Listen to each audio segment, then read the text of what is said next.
तो आज हमें हैव भाग रो पास्ट टेंस प्रेजेंट टेंस पढ़ी दिला। तो पास्ट टेंस रे केनता यूज हेसी हला।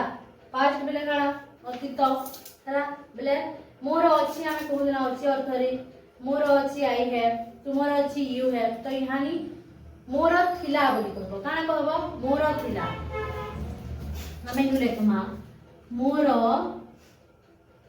थिला। तो काना लेखबो जगह रे आई हैड पास्ट का यूज हैव रो हेड फॉर्म हैव हैड ये अलगा जिसने से हैव रो पास्ट फॉर्म है हैड ठीक আছে हैड के अलगा बोली ने भाबो हला हैव रो पास्ट फॉर्म होचे हैड। तो आई हैड यूज करमा मोर थिला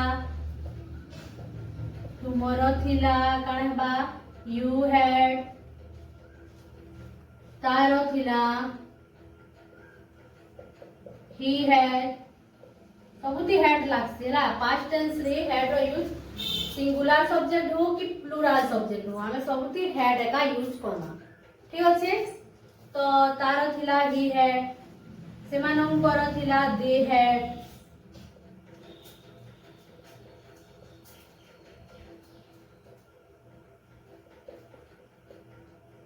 दे हैड।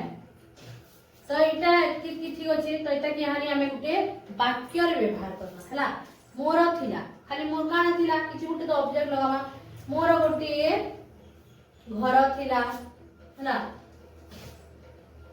मोर गुटे घर थिला। एटा के कान लेखमा I had a house I had a house तुमर गुटे कार थिला